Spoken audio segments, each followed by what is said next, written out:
سے 1 مرتبہ سورہ حم، 3 مرتبہ سورہ قل هو اللہ کی تلاوت اور کہ ان مرحومہ کی روح کو بخشنے کی التماس ہے۔ شمیم فاطمہ بنت سید آغا حسین جعفر۔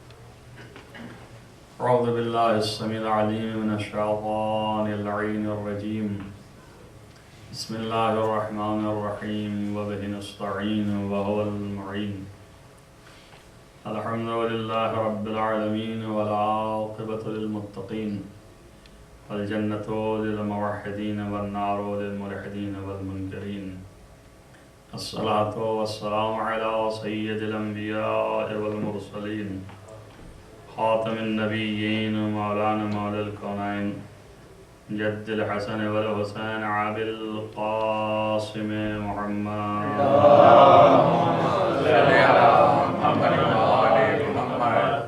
ولا سیما ابن عمہ ووزیرہ ووصیہ وخلیفتہ، مطلوب کل طالب غالب کل غالب، مولانا علی بن ابی طالب، اللہم صلی علی محمد وعلی آلہ الطیبین الطاہرین المعصومین المظلومین، الذین اذهب اللہ عنہم الرجس وطہرہم تطہیرا، اللہم صلی علی محمد ولعنۃ اللہ علی اعدائہم اجمعین من یوم هذا إلى قیام یوم الدین۔ اما بعد فقد قال اللہ سبحانہ وتعالی فی کتابہ الحکیم، بسم اللہ الرحمن الرحیم، وما كان المؤمنون لينفروا كافة فلولا نفر من كل فرقة طائفة ليتفقهوا في الدين ولينذروا قومهم إذا رجعوا إليهم لعلهم يحذرون۔ صلوات محمد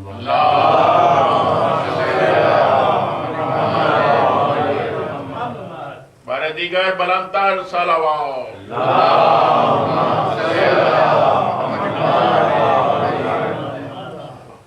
دیکھیے، میں نے اول دن جو اعلان کیا تھا اور مسلسل یہ ای میل بھی دے رہے ہوں گے انشاءاللہ، تو مختلف موضوعات ہر روز بٹے ہوئے ہیں، اور اصل موضوع جو تھا وہ انسان کی جسمانی اور روحانی کمزوریوں اور مشکلات کا حل۔ ان میں سے ایک گفتگو جو آج ہے، جس کے لیے یہ آیت میں نے پڑھی ہے آپ کے سامنے، یہ تقریباً میرا خیال ہے 1 سال سے، جب سے مجھ سے وعدہ لیا گیا تھا تب سے اس موضوع سے متعلق کہا گیا تھا گفتگو کیجیے گا، اور وقت تلاشتے رہے کہ کون سے وقت اس کو معین کریں، اور 1 سال میں بڑا کام کیا تو کم سے کم 10 آدمی نظر آ گئے الحمدللہ سننے کے لیے۔ تو ظاہر ہے کہ اس سے زیادہ اور کیا، کہ بہرحال مختصر و مفید جو لوگ ہیں وہی اس بات کے اوپر عمل پیرا ہو جائیں اور دوسروں کو یہ پیغام پہنچا دیں، کافی۔ ایک صلوات پڑھیں محمد والے۔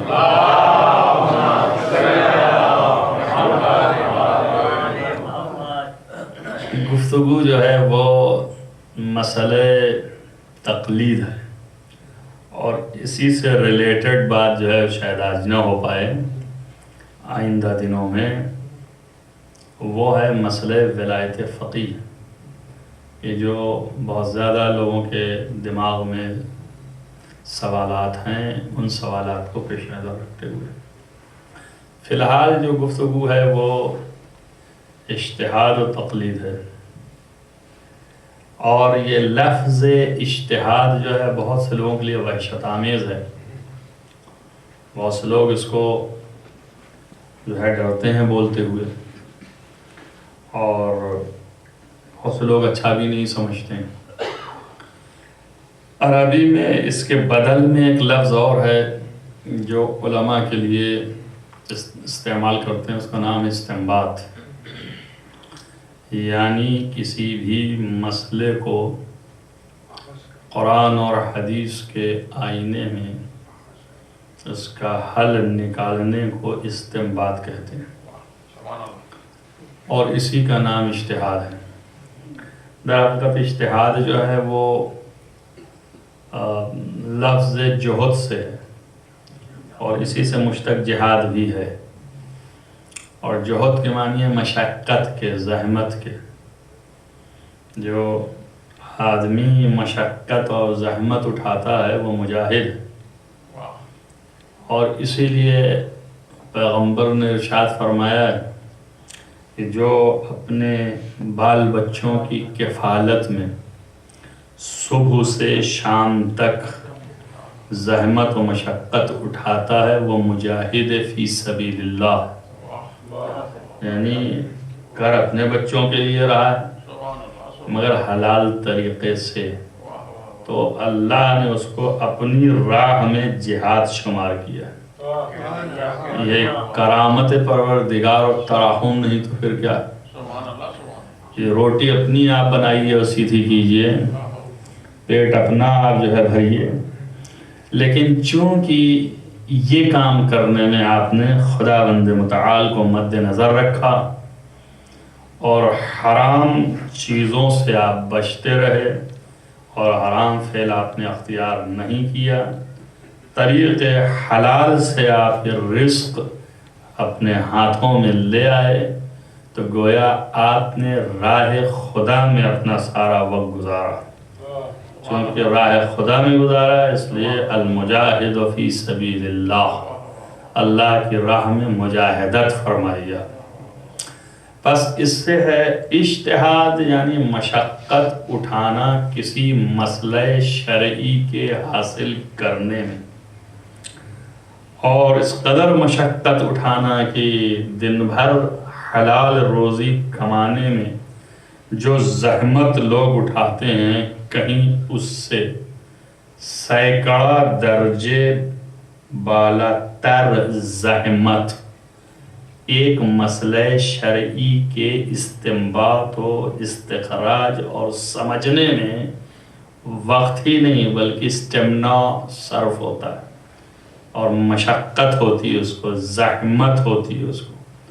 اور اس زحمت اور مشقت کو اللہ نے اپنے ہاں اس مقام کو بھی جہاد قرار دیا. تو چونکہ مشقت کرتا ہے، زحمت اٹھاتا ہے، ایک مسئلے کے سمجھنے کے لیے ساری قوت علمی اپنی صرف کر دیتا ہے، تب اس کے بعد ایک مسئلے کو وہ سمجھ پاتا ہے اور اس کو استخراج کر پاتا ہے، نکال پاتا ہے استدلال کے ذریعے سے، قرآن و حدیث سے کہ یہ حکم خدا ہے. وہ بحث الگ ہے کہ یہ مسئلہ خود واقع میں حقیقتاً مطابق حکم خدا ہے یا نہیں، یہ ایک الگ بحث ہے. اس کے باوجود بھی یہ آپ کی سمجھ سے بڑا بالا ہے، اس لیے میں نہیں چاہ رہا تھا کہ یہ بحث کروں. یہ سب ہو جانے کے بعد آخر میں ایک مشکل ہے کہ ساری زحمت اٹھانے کے بعد معلوم نہیں ہے کہ 100% یہ وہی حکم ہے جو خدا نے ہمارے لیے معین کیا تھا. وہ علم ہوتا ہے، اور یہ علم نہیں ہے، گمان ہے. علم کا دروازہ بند ہے.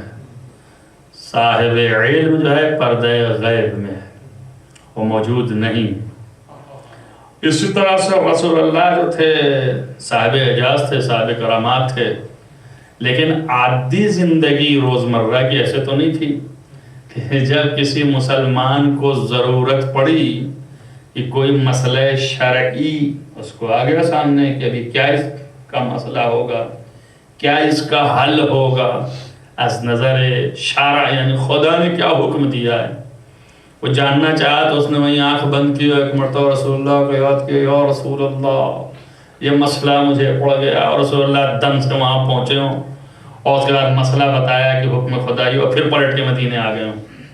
ایسا کوئی مسئلہ نہیں تھا، یہ کوئی طریقہ بھی نہیں تھا۔ عام زندگی میں جب بھی جو جہاں رہ رہا ہے اس کو اگر ضرورت ہے تو ایسا تو نہیں کہ رسول وہاں پہنچ کے اس کو بتاتے رہیں، بہرحال اسے رسول کے پاس جانا پڑے گا۔ یہ نہ معلوم کہاں سے چلا سلسلہ، اور یہ معصومین علیہ السلام کا جو ہے وہ تراحم ہے کہ علم جو ہے وہ دروازے دروازے تک جانے لگا کہ ماشاءاللہ اس کی قدر بھی ختم ہو گئی۔ وَإِلَّا پیاسا کنویں کے پاس جاتا ہے، کنواں کبھی پیاسے کے پاس نہیں آتا ہے، پیاسا دریا کے پاس جاتا ہے۔ ایسا نہیں ہے کہ سمندر جو ہے وہ پھیل کر کے ہر پیاسے کے دروازے پر پہنچتا رہے، جتنا دل چاہے اتنا پانی لے لو پی لو، ایسا نہیں تھا۔ اسی بات کو یہ قرآن کہہ رہا ہے کہ جو لوگوں کے دماغ میں یہ ہے کہ یہی ہم کو کوئی بتا دے، یہی ہم کو کوئی پہنچا دے، جہاں وہ رہ رہا ہے وہیں پر، جہاں موجود ہے بس وہیں اس کو علم حاصل ہو جائے، تو یہ ایک خناس ہے۔ علم جہاں ہے وہاں جانا پڑے گا۔ اسے قرآن کہہ رہا ہے کہ مَا كَانَ الْمُؤْمِنُونَ كَافَّةً۔ ہم یہ بھی نہیں کہہ رہے ہیں کہ سارے کے سارے لوگ جو ہیں دوڑ پڑو اور وہاں جا کے علم حاصل کرو جہاں علم ہے۔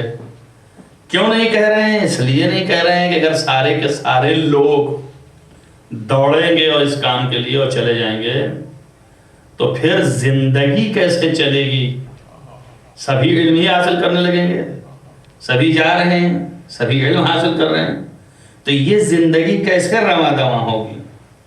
ابھی تو آپ کو کھانا بھی پکانا ہے، پکانے سے پہلے آٹے کا انتظام کرنا ہے، اور آٹے سے پہلے گندم کا ہونا ضروری ہے، اور گندم ہوئے گا کب؟ جب تک کہ مٹی صحیح آمادہ نہ ہو، اور مٹی صحیح آمادہ کرنے سے بیج کی تلاش ہونی ہے، تو ایک ایک چیز تو کرنا، یہ کون کرے گا؟ جب سب چلے جائیں گے علم ہی حاصل کریں گے تو یہ کون کرے گا؟ نظام زندگی مختل ہو جائے گی۔ اس لیے نظام زندگی باقی رہے اور سارا کام ہوتا رہے، اور حکم خداوندی کا علم بھی ان تک پہنچ جائے، تو اس کی حکمت نے یہ اقتضا کیا کہ حکم دیا کہ پیغمبر ان سے کہو ما کان المؤمنون کافۃ لینفروا کافۃ۔ تمام مومنین کو نہیں کہا جاتا کہ سارے کے سارے لوگ یہاں سے جہاں جہاں رہے ہیں وہاں سے اٹھیں اور اٹھ کر کے کوچ کر جائیں اور چلیں اور وہاں پہنچیں جہاں علم ہے۔ فلولا نفر من کل فرقۃ طائفۃ، پس کیوں نہیں ہر گروہ سے، ہر فرقے سے، وہی لفظ رکھیں جو قرآن ہے، ہر فرقہ، فرقہ نہیں دھڑا، اردو میں بہت صاف لفظ ہے، فرقہ نہیں دھڑا۔ معلوم ہوا کہ ایک گروہ جو ہے اس دیہات میں رہ رہا، ایک دھڑا مومنین کو اس دیہات میں رہ رہا، ایک دھڑا مومنین کو اس دیہات میں رہ رہا ہے۔ رسول اللہ مثلا مدینے میں ہے، ایک گروہ مکے میں ہے، ایک گروہ طائف میں ہے، ایک گروہ جو ہے مدینے کے اطراف و نواحی میں ہے، ایک گروہ جو ہے وہ حجاز سے اور دور افتادہ جگہوں پر ہے۔ اب ان سب تک رسول اللہ تو خود نہیں جاتے تھے نا، مدینے سے ایک اعجاز فرمائیں، طی الارض فرمائیں کہ جو کرنا ان کے لیے کوئی مشکل کام نہ تھا، اور ایک شب میں ایسے ہی گئے اور وہاں بتایا پھر پلٹ کے آ گئے اپنی جگہ پر، ایسا نہیں تھا۔ کیوں؟ اس لیے کہ رسول اللہ اس طریقے سے احکام خداوندی کی تعلیم دے سکتے تھے، نہیں دے رہے ہیں۔ کیوں؟ حکمت کیا ہے؟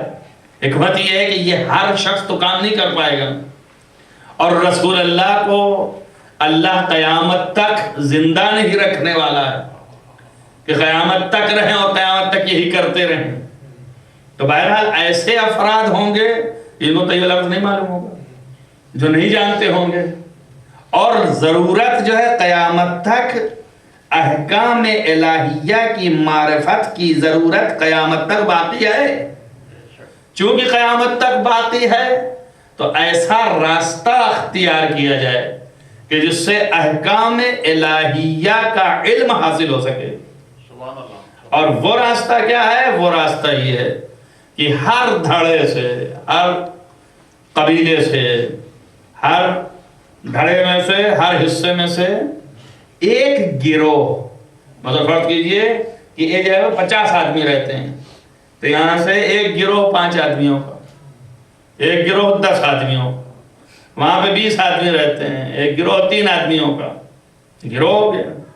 ہر جگہ سے، ہر دھڑے سے، ہر فرقے سے ایک گروہ کیوں نہیں نکلتا جو مختلف جگہوں کے ہیں، اور نکل کر کے تفقہ فی الدین کیوں نہیں کرتا؟ اجتہاد، استنباط، یہ 2 لفظیں سنائی تھیں آپ کو. تیسری لفظ جو ہے وہ تفقہ یعنی فقہ. روز سنتے ہیں آپ کہ ہمارے یہاں فقہ میں یہ ہے اور فقہ میں وہ ہے. لفظ فقہ کے معنی ہے سمجھنے کے. خود لفظ فکر یعنی سمجھنا. سورہ قرآن کے لا یتفقہون، ان کی سمجھ ہی نہیں ہے کم بختوں کی. بتا رہے ہیں کہ اللہ ایک ہے. دلیل یہ ہے کہ دیکھو اس کو اس نے خلق کیا، اس طرح بنایا، ایسے رچا، یہ چیزیں اس میں ٹاکی اس نے، ایسا آسمان اس نے بنایا. کہ کہیں پر راستے بیچ میں بھی اگر ہوتا تو آپ اٹک اٹک کے گرتے. کہیں پر پول نظر نہیں آتا مگر سائبان لگا دیا اس نے. اور کیا بلندی دی آسمان کی، جتنے ہی آپ اوپر اٹھتے چلے جائے اتنا ہی دور یہاں جیسے دکھتا ہے ویسے ہی وہاں سے بھی دکھتا ہے. ابھی بھی آسمان کی ابتدا پا نہ سکے کہ کہاں ہے. پہلے کے لوگ جو ہے فلاسفرز، وہ بیچارے محدود ذہنیت کے تھے، وہ کہتے تھے اوپر جا ہی نہیں سکتے، تو اس لیے اگر جانا ہوگا تو آسمان کو چھید کے جانا پڑے گا. تو چھیدیں گے کیسے؟ اس لیے بہت سے فلاسفرز جو ہیں مسلمان فلسفی، وہ بھی قائل معراج نہ تھے. اس لیے رسول اللہ چھید کے جاتے تھے کیا اوپر؟ اور پھر وہ 7 طبق، اور پھر یہ وہ. ارے بھائی آسمان سمو سے ہے. سمو کے معنی ہے بلندی کے، اور بلندی یعنی حد نگاہ. جتنے ہی آپ بلند ہوتے جائیے آپ کی حد نگاہ جہاں بھی پہنچے گا وہ اتنا ہی اونچا دکھے گا. تو آسمان کی تو یہ کیفیت ہے. الخلاصہ یہ ہے کہ مگر یہ آسمان جو ہے وہ چھت کی طرح لگا ہوا ہے، کہیں کوئی ستون نہیں ہے. یہ حکمت خداوندی تو ہے. اور اس کے بعد یہ زمین بچھا دی اس نے. کبھی کہیں پر ہے، کبھی کہیں پرانے خیالات ایسے تھے، بعض روایتوں میں بھی یہی ہے اور شاید یہ حقیقی بھی ہو. یہ کہتے ہیں کہ کس طرح سے یہ زمین کھڑی ہے. اسی کو قرآن نے دوسری جگہ کہا ہے کہ وَالشَّمْسُ تَجْرِي لِمُسْتَقَرٍّ لَهَا. سورج جو ہے اپنی دھری پر ہے، ویسے ہی زمین بھی اپنی دھری پر ہے، اور زمین بھی چرخا کرتی ہے. منتہا یہ کہ اپنی دھری پہ نہیں ناچتی ہے، وہ کھڑی ہے، ویسے جگہ جگہ پہ جاتی رہتی ہے. اب یہ طریقے جو ہیں پرانے تھے، نئے طریقے، نئی ایجادات، نئی باتیں آ گئیں. الخلاصہ یہ ساری چیزیں خداوند متعال بیان کر رہا ہے. اور اس کے بعد کہہ رہا ہے اس کے بعد بھی ان کے نہیں سمجھ میں نہیں آتا کہ خدا ہے کہ نہیں ہے. ان کو معلوم ہونا چاہیے، اتنی باتوں کے بعد تو سمجھ لینا چاہیے کہ خدا ہے. بھئی سمجھ کا نام تفقہ ہے. لا یتفقہون. اور یہ لوگ جو ہیں فقہ حاصل نہیں ہے ان کو، یعنی عقل و درک کی صلاحیت نہیں ہے، یعنی سمجھنے کی صلاحیت نہیں. بس یہاں اس آیت میں کہا جا رہا ہے کہ فَلَوْلَا نَفَرَ مِن كُلِّ فِرْقَةٍ مِّنْهُمْ طَائِفَةٌ. میں بھی خالی آیت کا ترجمہ کر رہا ہوں، نہ بھی اجتہاد ہوتا ہے آپ کو، نہ تقلید ہے، اور نہ علماء ہیں. اس کے لیے کافی وقت چاہیے، 45 منٹ نہیں ہونے والا ہے. لیکن فی الحال جو ہے وہ آیت کا تو معنی سمجھیں کہ اللہ کہہ کیا رہا ہے. کیوں نہیں ہر دھڑے سے ایک گروہ 2-2 4-4 کا نکل کر کے کیوں نہیں چلتا، کوچ کرتا اپنی جگہ پر سے، کیوں نہیں چلتا ہٹتا اور جائے وہاں جہاں علم مل رہا ہو. لیکن یہ بھی نہیں کہا کیوں نہیں آتا میری طرف. اللہ کہلوا سکتا تھا کہ رسول ان سے کہو کہ کیوں نہیں تم میں کہ ایک ایک دھڑے سے ایک ایک گروہ نکل کے مجھ تک آتا.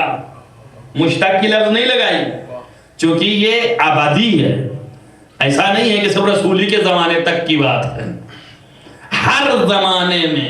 تو بس کہاں جائے، کہاں کچھ کرے، کدھر بھاگے؟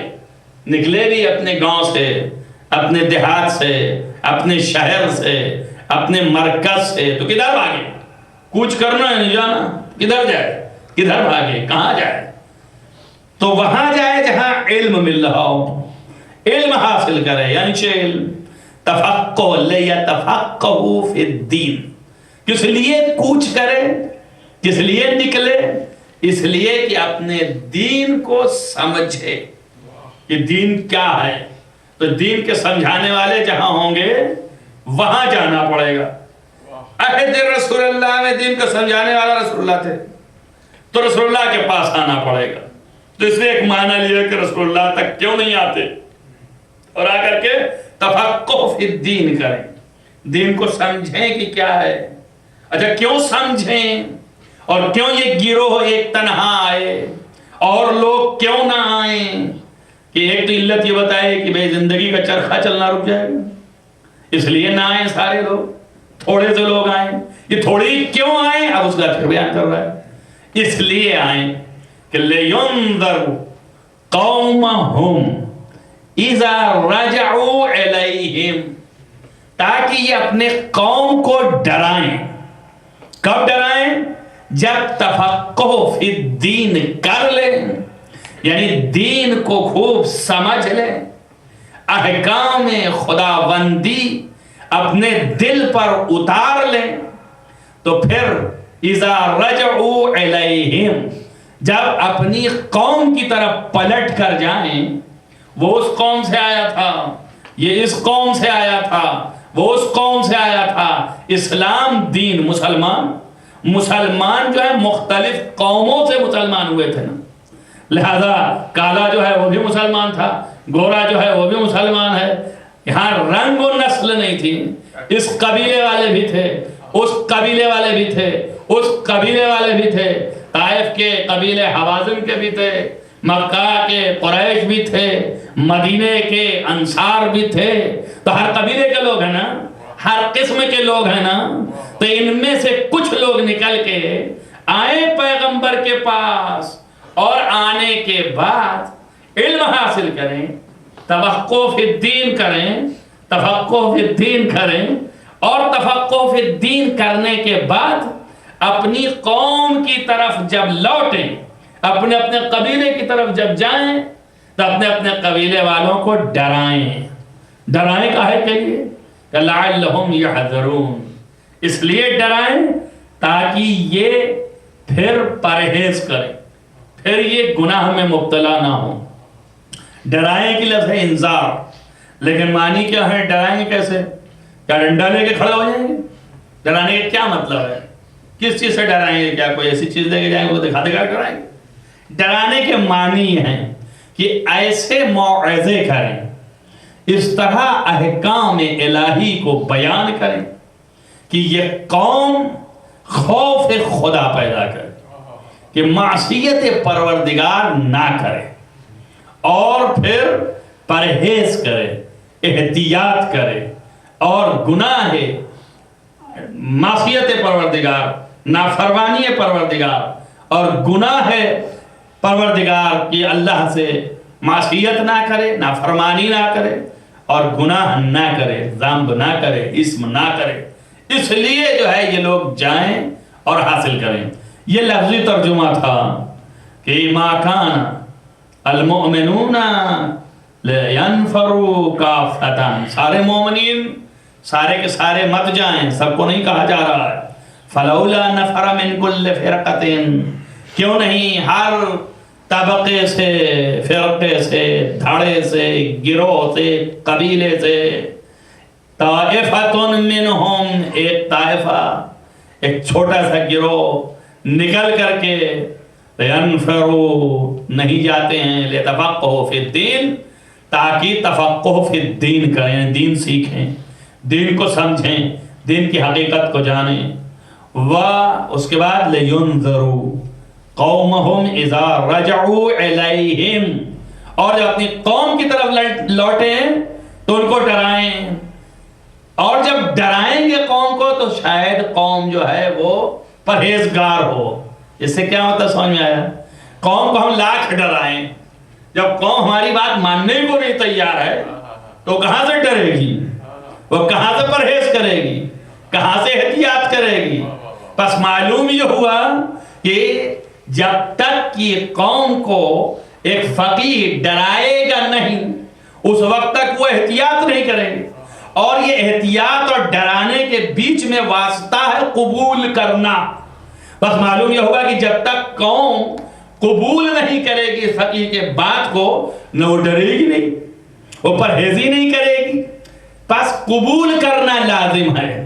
بس یہ بھی روشن کیا قرآن نے کہ اگر فقیہ آپ کے قبیلے کا ہے اور تفقہ فی الدین کر کے آیا ہے تو اس کی بات کا ماننا اس امت پر فرض ہے کہ نہیں ہے؟ قرآن تو کہہ رہا ہے، میں تو نہیں کہہ رہا ہوں نا بھائی، جب تک کہ امت اس کی بات کو نہ مانے گی اس کا ڈرانا نہیں متحقق ہوگا، اس کا پرہیز کرنا نہیں ممکن ہوگا۔ بس اس فقیہ کی جو اس قبیلے سے گیا ہے، 1 2 3 جو بھی گئے، جب وہ لوٹیں تو وہ ڈرائیں تو پھر قبیلہ ان کی بات کو مانے۔ یہ ہے دلیل حجیت فتوی فقیہ۔ یعنی ایک فقیہ جب کہے کہ حکم خداوندی یہ ہے تو وہ حجت ہے امت کے اوپر اور امت اسے مانے۔ یہ حکم قرآن ہے۔ سمجھ میں آیا کہ نہیں آیا؟ یہاں سے قرآن کہہ رہا ہے کہ حجت ہے، یعنی ماننا پڑے گا تمہیں۔ یہی چیز کی حجت قرار دیا اللہ نے تفقہ فی الدین کرنے والے کے قول کو، اسی کا نام ولایت ہے۔ یعنی ولایت دے دی اس کو کہ اب یہ تمہارے تمام مشکلات کہ حل کو جب پیش کرے تو حق اس کا یہ ہے کہ تم اس کی بات کو مانو، تم پر فرض ہے کہ تم اس کی بات کو مانو۔ یہاں سے مفتی کا قول حجت ہے اور مقلد یہاں بنا۔ مانو کے کیا معنی ہے؟ مانو کے معنی یہ ہیں کہ جب یہ حکم خدا قرآن و حدیث سے استنباط کرنے کے بعد اور تفقہ کرنے کے بعد تمہیں بیان کرے تو تم اس کو مانو، اس پر عمل کرو۔ یہ اس کا کہا ہوا نہ سمجھنا آپ تم، بلکہ اس کا کہا ہوا نہیں ہے، یہ کہا ہوا خدا کا ہے، منسوب خدا کی طرف، لہذا تم اس کو مانو۔ اب تم پر فرض ہے کہ اس پر عمل کرو۔ تقلید کسی اور چیز کا نام نہیں ہے کہ آپ تقلید کوئی چادر اوڑھنی پڑے گی۔ لفظ تقلید کے معنی بیان کرنے میں لوگ الجھ جاتے ہیں، وہ سمجھتے ہیں تقلید کے معنی بیان کرنے میں قلادہ پہننا، تو لوگ سمجھتے ہیں کہ یہ کوئی گردن میں باندھنے کی بات ہو رہی ہے۔ ایسا کچھ نہیں ہے۔ کسی بھی فقیہ کی کہ جو فقیہ آپ کی نظر میں فقیہ ہو اور جو جامع الشرائط ہو، انشاءاللہ آئندہ ساری باتیں آئیں گی، اس کے قول پر بحکم خداوند متعال آپ جو ہے اس کے قول پر عمل کریں، اس کے قول کو مانیں کہ یہ نسبت جو اس نے دی ہے خدا کی طرف، یہ نسبت خدا کی طرف دینا سچ ہے اور یہ فقیہ ہے، اس کا قول آپ کے لیے حجت، آپ مانیں اور مان کر اس پر عمل کریں۔ اس عمل کا نام ہے تقلید۔ سمجھ میں آیا کہ نہیں؟ صرف فقیہ کے، مجتہد کے، جامع الشرائط کے۔ اب یہ کہاں سے آئے ساری چیزیں لفظیں جو بیان کر رہا ہوں؟ یہ تو اس آیت میں نہیں تھا۔ اس آیت میں خارج تو نہیں تھا کہ کیوں نہیں جاتے تفقہ فی الدین کرتے اور پھر اس بعد لوٹ کے قوم کو ڈراتے۔ بھئی قوم اسی وقت سنے گی جب قوم کو اس فقیہ پر اعتبار ہوگا۔ جب تک اعتبار نہیں ہوگا سنے گی نہیں۔ تو اس کے معنی یہ ہے کہ اعتبار کس چیز سے پیدا ہوتا ہے؟ ان کا اعتبار جو پیدا ہوتا ہے وہ یہ ہے کہ جھوٹا نہ ہو۔ اگر آپ کسی کو دیکھیں اور سماج میں لے آئیں سامنے اور کہیں جناب یہ بڑے بہت ہی بزرگ آدمی اور بہت اچھے آدمی ہیں، اور 4 ان کے جھوٹ سے واقف ہوں گے تو فوراً منہ بنائیں گے، کیا یار جھوٹے آدمی کی بات کر رہے ہو؟ یہ تو سچا ہے ہی نہیں. پہلی شرط یہ ہے کہ موثق ہو، فقیہ موثق ہو، جھوٹا نہ ہو. اس لیے جھوٹے کو کوئی اعتبار ہی نہیں ہے، وہ کوئی بھی چیز نسبت دے سکتا ہے خدا کی طرف. لہذا سچا ہونا چاہیے، جھوٹا نہیں ہونا چاہیے. اور اسی لیے پھر اس کے شرائط ہو گئے. جھوٹ کب نہیں بولے گا؟ اس وقت جھوٹ نہ بولے گا جب نفس کی مخالفت کرتا ہو. اس لیے نفس تو کسی وقت بھی کہے گا کہ اس وقت یہ بول دو موقع ہی ہے، اس وقت یہ کر دو موقع یہ ہے، اس وقت یہ فائدہ اٹھا لو موقع یہ ہے. تو یہ نفس کا پابند ہو جائے گا. بس نفس کا جب پابند ہو گیا، نفسانی کیفیت کا وہ بھرپور طریقے سے تابع ہو گیا، تو پھر وہ جو چاہے بول سکتا ہے، جو چاہے کہہ سکتا ہے، جو چاہے حکم دے سکتا ہے. تو ایسے آدمی کا کوئی اعتبار نہیں ہے. اسی لیے معصوم نے فرمایا من کان عالما بزمانے، جو اپنے زمانے میں متفقہ فی الدین ہو، یعنی عالم ہو، سب کے درمیان سب سے زیادہ علم رکھنے والا ہو، اور مخالفاً لہوا، اور اپنی خواہشات اور ہوا کا مخالف ہو، اور مطیعاً لامر مولا، اپنے مولا کے امر کا مطیع ہو. یعنی ایسا نہیں ہے نفس کہہ رہی ہے اس وقت کہ ہم کو جو ہے یہ کام کر لینا چاہیے، حکم خداوندی کہہ رہا ہے اس کو نہیں کرنا چاہیے، اور بجائے اس کے کہ حکم خدا کا پابند ہو اپنے نفس کا پابند ہو. تو اگرچہ وہ عالم ہو اپنے زمانے کا، لیکن اگر مخالف نفس نہیں ہے، ہوا و ہوس کا مخالف نہیں ہے، اور مطیع پروردگار نہیں ہے، تو پھر وہ فقیہ اس قابل نہیں ہے کہ عوام اس کی بات کو سنیں، اس قابل نہیں ہے کہ عوام کے سامنے وہ جا کے انذار کرے، اس قابل نہیں ہے کہ اس کا قول عوام کے سامنے حجت قرار پائے. اس لیے معصوم نے فرمایا کہ من کان عالما بزمانے و مطیعا لامر مولا و مخالفا لہوا، خواہشات نفسانی کی مخالفت کرتا ہو، فللعوام ان یقلدوہ، بس پھر عوام کو چاہیے کہ وہ اس کی تقلید کریں، اس کے حکم کو مانیں. میں نے عرض کیا آپ کے ساتھ جب تک رسول تھے، رسول کے سامنے یہ سارے آتے تھے اور رسول سے علم سیکھ کر کے اپنے وطن کو لوٹ کے جاتے تھے. اپنے وطن کو جب لوٹ کے جائیں تو اپنی قوم کو یہ احکام بتاتے تھے کہ رسول اللہ نے یوں فرمایا تھا، رسول اللہ نے یہ کہا تھا، رسول اللہ کا حکم یہ تھا. تو اب ہمیں ضرورت ہے کہ جب ہم ان کے بارے میں یہ جانتے ہوں گے کہ یہ سچے ہیں، یہ جھوٹے نہیں ہیں، یہ نفس کی خواہشات کے پابند نہیں ہیں، تو پھر ان کے قول پر ہمیں اعتبار پیدا ہوگا کہ ہاں رسول نے یہی کہا تھا. یہ دو شرطیں ہمارے لیے آئی ہیں اس لیے کہ اعتبار پیدا ہو قول کا، اور پھر اس کے بعد ان کا قول حجت ہے، اور پھر ہر عوام پر فرض ہے کہ وہ ان کے قول پر عمل کرے، یہ سمجھتے ہوئے کہ یہ حکم خدا. اسی لیے معصوم علیہ السلام نے فرمایا کہ اما الحوادث الواقعہ، یعنی جو کوئی بھی مسئلہ اور واقعہ حادثہ آپ کی زندگی میں پیدا ہو اور اس میں کوئی حل آپ کو نہ معلوم ہو، تو فرجو الی روات احادیث ہے نا، تو ہمارے راویوں کی طرف تم رجوع کرنا. اور ان راویوں کی طرف رجوع کرنے کا کیا معنی ہے؟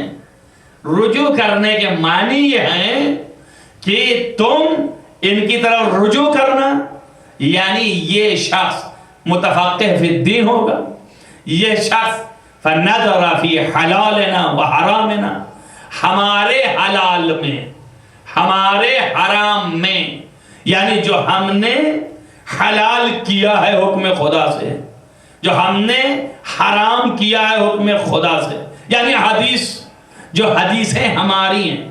فنظر، یہ فقیہ روات اس میں نظر پیدا کرے گا، یعنی ڈھونڈے گا. اس کا نام ہے استنباط، نظر پیدا کرنا.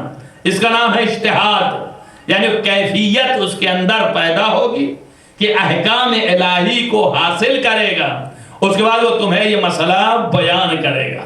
اس کے بعد معصوم فرماتا ہے انہم حجتی علیکم، یہ میری طرف سے تمہارے اوپر حجت ہے۔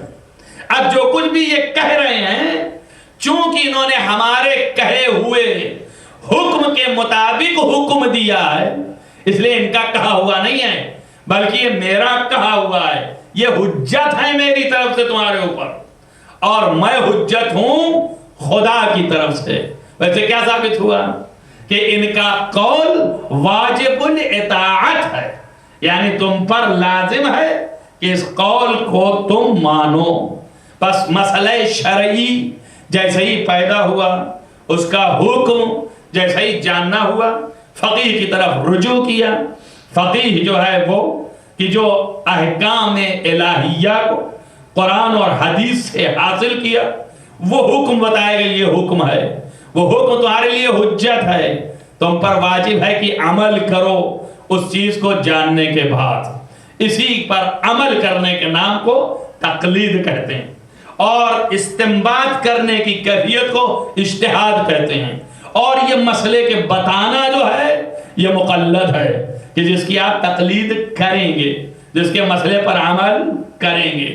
یہاں تک گفتگو ہوئی، اور یہ کہ یہ سچا ہے یہ بھی قرآن نے کہا کہ کسی جھوٹے کے قریب نہ جانا۔ یا ایھا الذین آمنو، اے ایماندارو، تم کبھی بھی کسی کی بات کو نہ ماننا جب وہ جھوٹا ہو، فاسق ہو۔ یا ایھا الذین آمنو ان جاءکم فاسق بنبأ فتبینوا، اے ایماندارو، اگر تمہارے پاس کوئی فاسق خبر لے کے آئے تو اس کی خبر کو تسلیم نہ کر لینا، فتبینوا، بلکہ اس کو چھان بین کرو، دیکھو کہ یہ سچ بول رہا ہے کہ جھوٹ بول رہا ہے۔ پس فاسق کی خبر قابل قبول نہیں ہے۔ فاسق کسے کہتے ہیں؟ فاسق اسے کہتے ہیں کہ جو علناً خدا بند متعال کی کھلم کھلا مخالفت کرتا ہو، اس کے احکام کو نہ بجا لاتا ہو، نماز نہیں پڑھتا یہ فسق ہے، روزہ نہیں رکھتا یہ فسق ہے، حکم خدا ہے نا، حکم خدا کی مخالفت کرتا ہے، سچ نہیں بولتا یہ فسق ہے، جھوٹ بولتا ہے یہ فسق ہے۔ یعنی ہر گناہوں نے کبیرہ، اگرچہ گناہ کبیرہ بجا لاتا ہو تو وہ فاسق ہے، اور جب فاسق ہے تو عادل نہیں ہے۔ مجھے حیرت ہے ان لوگوں پہ جو صبح سے شام تک گناہان کبیرہ میں مبتلا رہتے ہیں، اس کے باوجود بھی جرأت کر کے نماز کے لیے آگے کھڑے ہو جاتے ہیں، نماز پڑھنے لگتے ہیں۔ بڑا شوق ہے، یہ بھی ایک شوق چلا ہے، آپ کے سماج میں نہیں تھا یہ، شیعوں کے یہاں بہت کم۔ بھئی عادل ڈھونڈنا ہے، عادل کے معنی کیا ہے؟ کم ترین۔ عادل کے معنی تو انصاف کے ہیں، انصاف تو خیر بہت مشکل کام ہے، لیکن کم ترین درجہ اس کا یہ ہے کہ گناہ کبیرہ نہ کرتا اور گناہ صغیرہ پر اصرار نہ کرتا ہوں۔ یہاں کبیرہ تو کوئی جانتا ہی نہیں ہے، صغیرہ دن بھر ہوتے رہتے ہیں سبھی سے، لیکن کبیرہ جو ہے وہ نہ کرتا ہو۔ کتنے ایسے ہیں کہ گناہ کبیرہ؟ شریعت کے اندر یہ قانون شریعت ہے کہ اگر کوئی شخص گناہ کبیرہ کیے ہوئے ہے تو اس کی شہادت قابل قبول نہیں۔ توجہ کر رہے ہیں میری بات پر؟ فرض کیجئے کسی آدمی نے زنا کیا اور زنا کرنے کے بعد شرع کے نزدیک ثابت ہو گیا کہ اس نے زنا کیا ہے، اور حاکم شرع نے، حاکم شرع یہی فقیہ ہے، یہی فقیہ جو ہے یہ حاکم شرع ہے، اسی فقیہ کو ولی فقیہ بھی کہتے ہیں، اسی کو حاکم شرع بھی کہتے ہیں۔ حاکم شرع ہے، مجتہد جامع شرع ہے، اس کے نزدیک یہ ثابت ہو گیا کہ اس نے زنا کیا ہے، حد جاری ہونی چاہیے۔ حد بھی جاری ہو گئی، حد جاری ہونے کے بعد بات تو تمام ہو گئی نا، بھئی یہیں پر جو کچھ تھا ہو گیا معاملہ، گناہ اب عفو خداوندی کی طرف سے ہے۔ لیکن قانون شریعت یہ بنا کہ ایسے شخص کی گواہی قابل قبول نہیں ابدا، کبھی بھی۔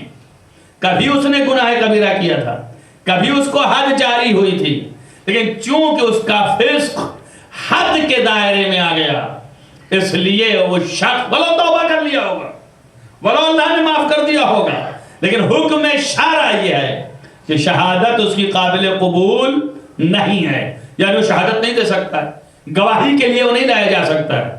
تو آپ سوچیں ایک گواہی چھوٹی سی چیز ہے, اور یہ جو نماز پڑھانے کا مسئلہ ہے یہ بہت بڑی سی چیز ہے. جرات کرنے والے بہت سوچ سمجھ کے جرات کیا کریں. یہ پتہ نہیں کون سی بیماری آئی ہے, یہ پورے امریکہ کے اندر رائج ہے, جس کو دیکھیے وہ پینٹ میں ہاتھ ڈالتا ہے سامنے کھڑا ہو جاتا ہے. یہ نہیں دیکھتا ہے کہ ماضی کیا تھا اور ہم کیا تھے. توبہ کیا آپ نے, بے شک کیا ہوگا, لیکن کم سے کم ایک مرتبہ اس سے بھی سوچ لیں کہ یہ مقام بہت بلند ہے, اس میں بہت سے لوگوں کی نمازوں کا مسئلہ ہے. خیر, میرا موضوع یہ نہیں تھا, میں تو صرف آپ کو اشارہ دے رہا ہوں کہ آئندہ آپ دیکھیں تو خود بھی ذرا سا احتیاط کریں, آپ بھی سوچیں اور سوچیں میں مجبور ہوں. لیکن فقیہ جو ہے, جو تفقہ فی الدین کی ہے, یہ بنتا کیسے آج کی دنیا میں؟ اس دنیا میں تو یہ تھا کہ دائرہ تنگ تھا, سارے عربی ہی تھے, عربی زبان تھے, مادری زبان جانتے تھے, پیدائشی زبان تھی ان کے پاس اس وقت تک جب تک پیغمبر تھے, جب تک معصومین علیہ السلام تھے.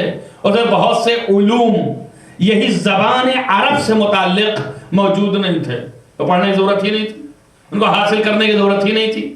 وہ صرف پیدائشی ایک زبان ہے جانتے ہیں, اس کے پیچ و خم سے واقع میں. دیکھیے آپ اردو کیسے بولتے ہیں, ہم نے کیا اگر ایک سیکنڈ ہم قواعد کے مطابق چلے تو شاید 4 جملے سے زیادہ نہ بول پاؤں. کیوں؟ اس لیے کہ ایک ایک لفظ دیکھنا ہے, پھر وہی ہو جائے گی اردو کہ میں نے ابھی جانا ہے. سمجھ میں آیا نا؟ پھر یہ اردو جو ہے فصاحت سے گر گئی, بلاغت سے ہٹ گئی. آپ نے اردو تو بول لیا, کیا قاعدے کے مطابق ہے, یہ نے علامت فاعلی ہے, لہذا جب بھی بولیں گے تو کہیں گے ہم نے یہ کام کرنا ہے, ہم نے اس کو بجا لانا ہے. ارے کائے کونے بیچ میں کھوسے ہو, کہ بھئیہ علامت فاعلی ہے, قاعدے کے مطابق اسے تو آنا ہی آنا ہے. جب فاعل آئے گا تو نے ضرور آئے گا. لیکن ہمارے جس نے اردو پیدا کیا ہے ہندوستان کی زبان میں یہ مقبول نہیں ہے. یہ تنافر کلمات ہے, یہ فصاحت سے گری ہوئی زبان ہے. ہم نے کیا مانی ہے؟ ہمیں کرنا ہے, ہمیں جانا ہے, ہمیں کھانا ہے, ہمیں پینا ہے, ہمیں اٹھنا ہے, ہمیں بیٹھنا ہے. قاعدہ کچھ بھی نہیں. قواعد یہ ہے کہ فاعل ہونا چاہیے, فاعل نہیں بن رہا, نے نہیں آ رہا ساتھ میں.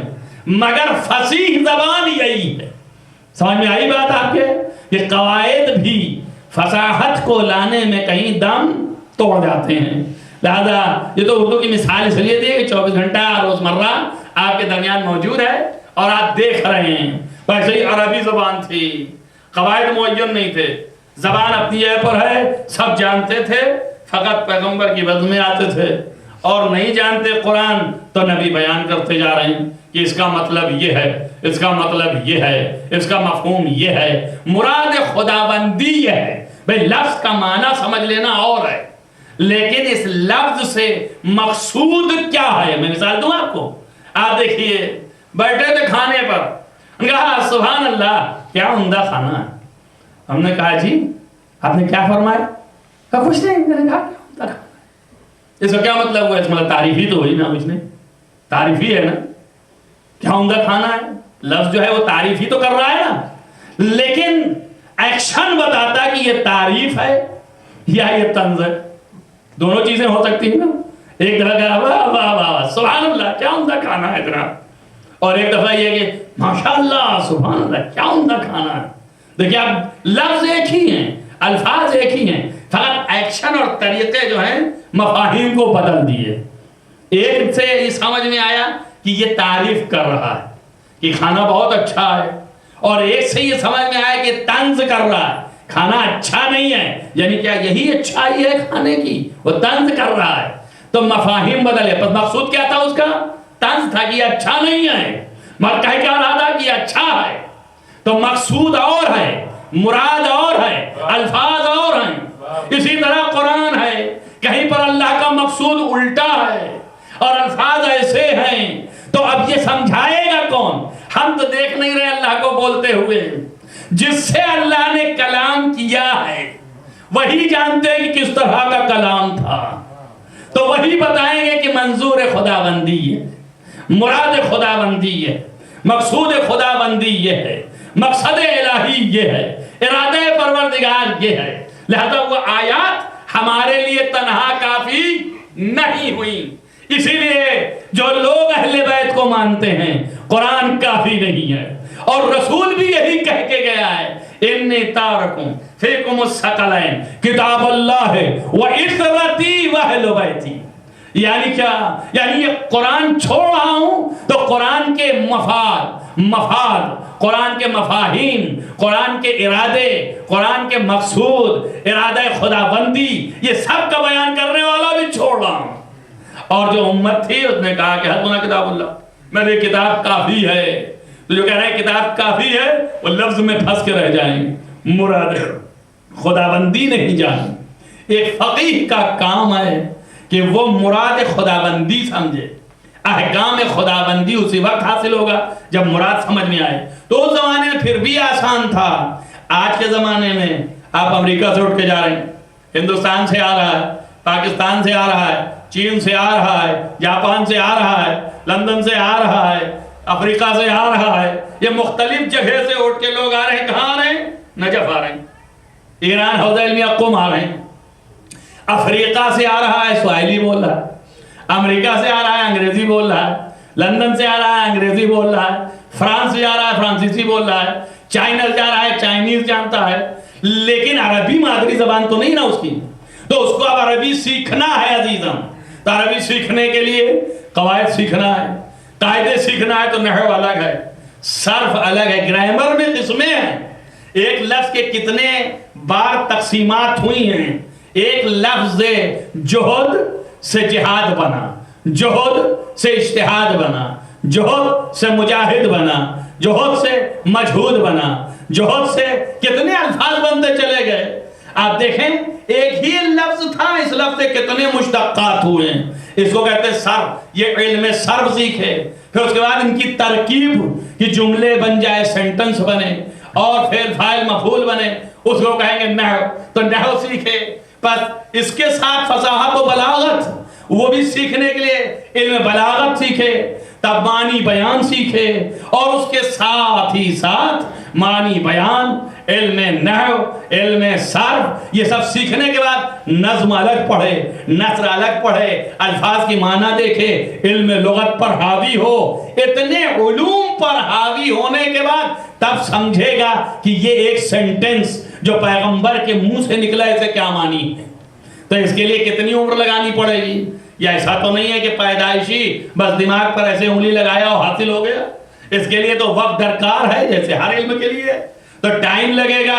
اب آپ سوچئے جو 6 مہینے میں لوٹ کے امامہ رکھ کے آ جاتے ہیں آپ کے سامنے، اور آپ انہیں بھی چومنے کے کھڑے ہو جاتے ہیں، نہیں سمجھتے کہ یہ کون ہیں. بھئی کم سے کم علماء نے اتنی زحمت کر کے اتنے سالوں کے بعد خالص ایک عربی زبان کو سمجھنے کے لیے، کما حقو نہیں، یعنی تھوڑا بہت سمجھنے کے لیے بھی کہ کام چل جائے، آگے سلسلہ چلنے لگے، تاکہ دوسری کتابیں اس زبان میں پڑھ سکیں کہ جو علم تفسیر میں لکھی گئیں، جو علم رجال میں ہیں. یہ سارے علم الگ ہیں.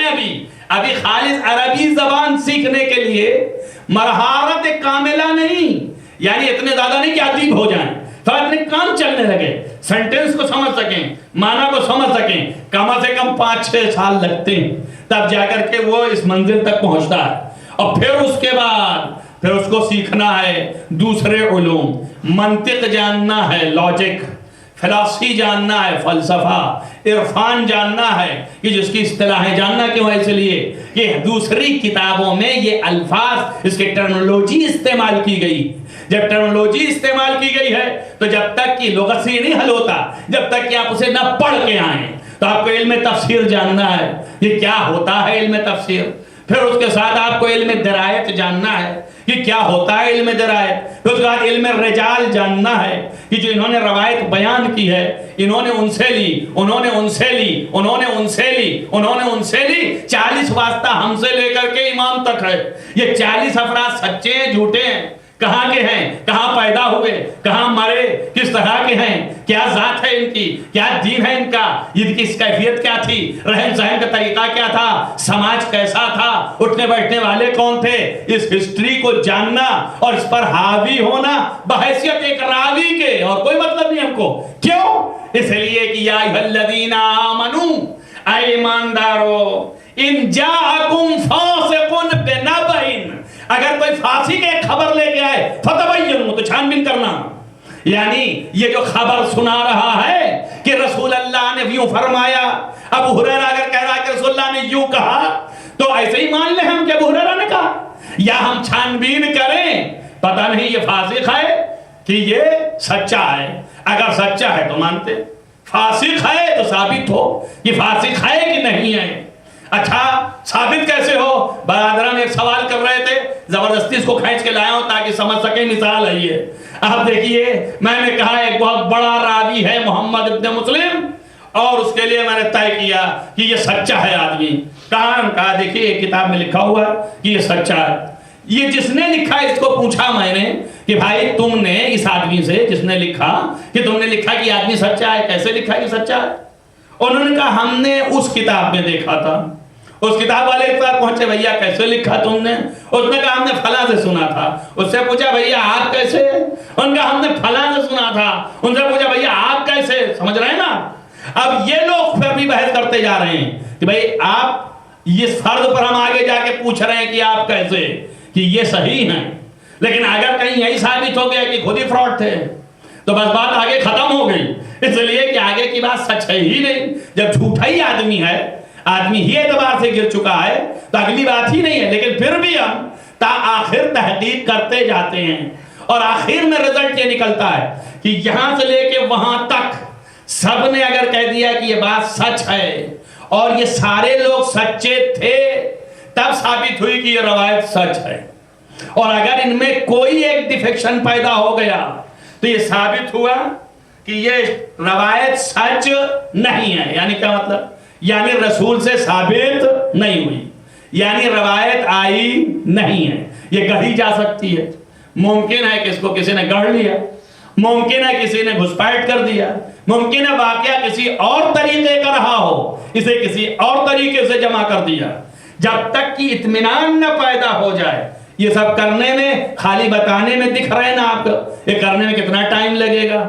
جب یہ سب چیزوں پر حاوی ہو جائے, ایک تو یہ کہ ادبیات عربی سے واقف ہو, اس کے تمام ادبیات کے اوپر کم سے کم اتنی قوت پیدا ہو کہ عربی سمجھ سکے اور پڑھ سکے, اور پھر اس کے بعد علم رجال, علم تفسیر, علم درایت, علم فقہ, اور پھر ان سب کا باپ علم اصول جو نہایت لاجک ہے. اور جب تک لاجک نہ پڑھیں گے یہ سمجھ میں نہ آئے گا. تو لاجک الگ, لاجک کو صحیح استعمال فلسفی ہے, فلسفی الگ. کیوں فلسفی پڑھیں ہم؟ اس لیے کہ ہم کو اعتقاد پر بھی بحث کرنی ہوتی ہے. اعتقاد کے سلسلے میں بھی کہ اللہ ایک ہے, تو یہ لاجک و فلسفی کے علاوہ اور کوئی اس کا حل نہیں ہے, تو وہاں بھی جانا پڑے گا. الخلاصہ وقت آپ کا زیادہ نہیں لینا چاہتا ہوں, یہ سب کرنے میں کتنا وقت لگے گا آپ اندازہ کریں. علماء نے اس کو ہمیٹ کر کے اور گھسیٹ کر کے اس کو بنایا کہ کم سے کم 12 سال پڑھے تو خالی وہ سمجھ پائے گا سسٹم, اور پھر اس کے بعد کم سے کم 15 سے 20 سال در سے خارج بیٹھے, تب وہ سمجھے گا تحقیقی زبان, اور پھر مسئلے کی ساخت, مسئلے کا نکالنا, یہ کیسے نکلتا اور کیسے نہیں. اب اس کے بعد 15-20 سال در سے خارج کہتا بھی رہا ہو پریکٹیکلی طور پر, یعنی تحقیق کرتا رہا ہو, اب اس کے بعد وہ کہے کہ اسلام میں اس مسئلے کے لیے یہ قانون ہے قرآن اور حدیث کے مطابق, تو وہ ہے قابل شنیدن, پھر وہ ہے حجت, پھر اس کی بات قابل قبول ہے. یہ نہیں کہ رات میں لیٹے اور سویرے جب آنکھ بند ہو رہی تھی, کھل رہی تھی, تو مقبول احمد کا قرآن اٹھایا اور 2 سطر پڑھ لیا, تو آیت پڑھ لیا دامن, قرآن تو یہ لکھا ہے اور میں تو یہ کہتا ہوں. بابا آپ میں کیا چیز ہو؟ پہلی چیز تو یہ کہ جو ترجمہ ہے صحیح ہے کہ نہیں ہے. یہ ترجمہ جو کچھ بھی ہے ان کے فہم کے مطابق ہے. آپ پہلے یہ سوچئے کہ کما حقہ بات ہے کہ نہیں ہے. پھر یہ قرآن ہے, اس کے ذیل میں حدیثیں کتنی ہیں, کیا منظور خدا ہے، کیا مقصود خدا ہے. خالی سے ایک ترجمہ پڑھا، ترجمہ بھی کہنا نہیں آتا، بہت زیادہ قابل ہو جاتے ہیں ترجمہ بولتے ہیں. آپ یہ سمجھیے کہ اتنی صلاحیت نہیں ہے کہ ترجمہ کہہ سکیں. ترجمہ کہہ رہے ہو، نظریہ دے رہے ہیں قرآن سے، نظریہ دے رہے ہیں اسلام میں. اپنے کو جھانکو غریبانوں کو اور سوچو کہ فقیہ کیا ہوتا ہے، مجتہد کس کو کہتے ہیں. اس کے بعد پھر یہ انسان قابل شنیدہ ہے کہ اس کی بات کچھ بہتر ہے، اور پھر یہ کہہ رہا ہے مگر ان شرطوں کے ساتھ جھوٹا نہ ہو، مخالف نفسانیت کرتا ہو، اور اس طرح کو جو شرطیں آپ کو میں بیان کر چکا ہوں. تب جو ہے وہ مجتہد ایک مسئلہ شرعی میں نظر دیتا ہے، اور پھر یہ نظریہ ایک مسئلہ شرعی میں دیا اگر اس نے بڑی زحمت کی تو اس مجتہد کو مجتہد متجزی کہتے ہیں. آپ نے فقہ دیکھا ہے؟ کوئی کسی نے توضیح المسائل اٹھا کے دیکھی ہے؟ توضیح المسائل میں طہارت سے لے کے حدود و دیات تک آپ شماریے اس کو تو 56 سبجیکٹ ہیں، ایک دو نہیں ہیں. طہارت ایک سبجیکٹ، نجاست طہارت یہ ایک سبجیکٹ، نجاست الگ ہے طہارت الگ ہے، لیکن شامل ایک میں کر لیا. اس کے بعد اس کے مسئلے 4000 ہے کہ نہیں ہے؟ یہ 4000 تو کتابوں میں، اور اس کے بعد جتنے آپ سے پیدا ہو جائیں جو کہ کتابوں میں نہیں ملتے ہیں. سب پڑھنے کے باوجود کا مولانا صاحب یہ مسئلہ بتائیے کہ نیا پیدا ہو.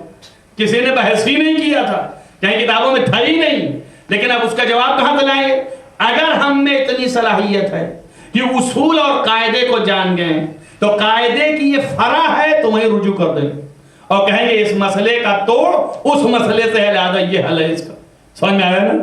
اسی لیے ہر مسئلہ کو بھی بیچارہ جو ہے کسی طریقے کا کام نہیں ہے اس کا کہ وہ فوراً مسئلہ بیان کر دے، خالی توضیح المسائل اٹھایا پڑھنے سے، بلکہ مسئلے کی ساخت پر اس کو عبور حاصل ہو تبھی مسئلہ بیان کر سکتا ہے. خدا کی قسم میرے اساتذ جو میرے ابھی بھی استاد ہیں اس وقت، مجلس خبرگان کے نمائندگان ہیں جو ہمارا امتحان لیا کرتے تھے اور ہمیں جو اجازہ اجتہاد لکھے، ان سے بھی ہمارے پاس کہیں سے جب فون جاتا ہے لوگوں کو اور مسئلے شرعی کے عنوان سے ہم بحث کرتے ہیں کہ بتائیے اس میں کیا نظریہ آپ کا، تو کہتے ہیں میں مفتی نہیں ہوں، میں مسئلہ گو نہیں ہوں، میں بحث کرنے کا عادی ہوں. لیاؤ بحث کرتے ہیں اور اس بات دیکھیں رزلٹ کیا نکلتا ہے. لیکن فوری اگر مسئلہ کا جواب پوچھنا چاہتے تو میں نہیں جانتا ہوں، تم جانو تمہارا کان جانے. مجتہدین کو دیکھو فتویٰ کیا دیے ہیں، جن کی تقلیدیں ہو رہی ہیں، وہ لوگ کیا کہہ رہے ہیں، مجھ سے مت پوچھنا. خود سے یہ اتنی ذمہ داری کی چیز ہے اور اس مسئلے کی گہرائی اور گہرائی پر توجہ رکھنا چاہیے. یہاں تو یہ ہے کہ ایک سطر پڑھا، انگریزی میں بدل نہیں، ترجمہ نہیں، اور قاعدے کا ترجمہ بھی نہیں، الٹا سیدھا مارا لوٹا ترجمہ کر دیا. انہوں نے لفظ کچھ کہہ رہا ہے، معنی کچھ بھی ہے، صرف یہ کہ بھائی ترجمہ ہو جائے، بات پہنچ جائے. مجبوری بھی ہے، کچھ تو ادھر طرف ہے کہ میری تبلیغ ہو جائے کہ جلد از جلد لوگ سمجھیں کہ میں کون ہوں، اور ادھر زیادہ طرف ہے کہ بھائی انگریزی میں کچھ نہیں مولانا صاحب اصول کافی کا ترجمہ کرتا ہے. امام علیہ السلام عربی میں اتنی نزاکت ہے، میں آپ ایک لفظ دیتا ہوں، النکاح من سنتی فمن رغب عن سنتی فلیس منی. النکاح من سنتی، نکاح میرے سنت میں سے ہے، یہ لفظی ہو گئے. فمن رغب، رغبت کی لفظ سنیے نا آپ نے، رغبت کی کیا معنی ہے؟ یعنی جب کسی چیز کی طرف جلب ہو انسان، محبت ہو اس کی چاہت ہو، اسی کی تو رغبت کہتے ہیں نا. فمن رغب عن سنتی، جو میری سنت کی چاہت کیا، فلیس منی، وہ مجھ میں سے نہیں ہے. کیا ہوا؟ عربی ہے یہ، بتائیے کیا معنی ہو گئے؟ کیا یہی مقصود ہے پیغمبر کا کہ نکاح میری سنت کی ہے، لیکن جو میری سنت کو چاہے وہ مجھ میں سے نہیں ہے؟ یہی کہہ رہے ہیں پیغمبر؟ ایسا تو نہیں ہے. لفظ ان کے معنی سے ہے، اور رغبہ یعنی رغبت یعنی چاہت، سنتی یعنی میری سنت. میری سنت سے جس نے چاہت کی فلیس منی، وہ مجھ میں سے نہیں ہے. دیکھیے آپ عربی اس کو کہتے ہیں. یہ ان جو ہے اس کے معنی سے ضرور ہیں، لیکن جب رغبت کے ساتھ یہ ان آئے گا تو اس کے معنی پلٹ جائیں گے. رغبت کے معنی یہاں پہ ہو جائیں گے مخالفت کے. اگر یہی بے کے ساتھ آئے کہ راغب تو بے، کہ میں اس چیز سے رغبت پیدا کرتا ہوں، یہاں بھی سے آیا کہ نہیں آیا، تو اس کے معنی ہے محبت پیدا کرنے. لیکن جب ہم کہیں کہ راغب تو عن ہو، اس چیز سے ہم رغبت کرتے ہیں، کیا معنی ہے؟ یعنی اس سے ہم چاہتے نہیں ہیں، مخالفت کرتے ہیں، اعراض کرتے ہیں، منہ موڑتے ہیں۔ نبی کہہ رہے ہیں نکاح میری سنت ہے، فمن رغب عن سنتی، اور جو میری سنت سے منہ موڑے فلیس منی، وہ مجھ میں سے نہیں ہے۔ دیکھیں رغبت کے دو معنی نکلے کہاں سے؟ ایک لفظ ان کے بدل جانے سے، سمجھ آیا نا؟ اب آپ نے انگریزی میں ترجمہ کیا تو وہی فرام چل رہا ہے، وہ فرام ہی رہے گا، فرام ہٹا نہیں ابھی تک۔ اور وہ کہہ کیا رہا ہے، یہ ترجمہ کیا کہ جا کے دیکھ لیجئے گا۔ اور بڑے شان سے کیو میرا ترجمہ، میں نے ترجمہ کیا ہے۔ ارے بھائی تم کیا جانو کہ کیا ہے، تم نے کیسا ترجمہ کیا ہے؟ اردو میں ترجمہ کرنے میں بڑے لالے پڑ جاتے ہیں۔ آپ کہیں یہ کون سی بات ہوئی؟ بابا اس لیے میں مثال دے رہا ہوں، اردو کے اندر 70% فارسی ہے اور فارسی کے اندر 70% عربی ہے، سمجھ آیا؟ تو گھوم پھر کر کے اردو کے اندر 70-80% عربی ہے اور پھر تھوڑی سی ہندی کے الفاظ ہیں، تو اس میں بھی جہاں ہندی کے لفظ آ جاتے ہیں عربی سے ہندی میں لے آنا بڑا مشکل ہو جاتا ہے۔ لہذا چونکہ فارسی اور اردو کے الفاظ رواں دواں ہیں اردو میں عربی کے، تو وہ اسی لیے اسی طرح لفظ رکھ دیتے ہیں۔ ورنہ ہم ترجمہ کرنے بیٹھے ہیں، کب ہم ترجمہ کرتے ہیں محبت کا، بولتے رہے محبت دنادن، اور آپ بھی سمجھ بھی رہے ہیں محبت کسے کہتے ہیں، عشق پھٹافٹ بول رہے ہیں ہم، آپ سمجھ بھی رہے ہیں، خوشحال بھی ہو رہے ہیں، واہ واہ کر رہے ہیں، مگر عشق عربی لفظ ہے۔ آیت کے معنی کیا ہوتے ہیں؟ اگر معنی کرنے بیٹھے تو مشکل ہو جائے گا نا، اب لفظیں نہیں ملیں گی ہم کو کہ ہم پاٹ سکیں اسے۔ اسی طریقے سے انگریزی میں وہ بات ہے جو وہاں عربی تو دخیل ہے نہیں، اردو میں عربی دخیل ہے، فارسی دخیل ہے، اس لیے بات سمجھ میں آ جاتی ہے جلدی سے، اس لیے ترجمہ مل بھی جاتا ہے۔ اسی لیے کہتے ہیں کہ آپ انگریزی کی زیادہ رٹ نہ لگائیے، سیکھیے، ڈھونڈیے انگریزی میں بھی، بلکہ اردو میں سیکھیے۔ یہ جو سینٹروں میں بیماریاں چلی ہیں، یہ بیماریاں جو ہے آگے چل کر کے بہت مضر ہوں گی۔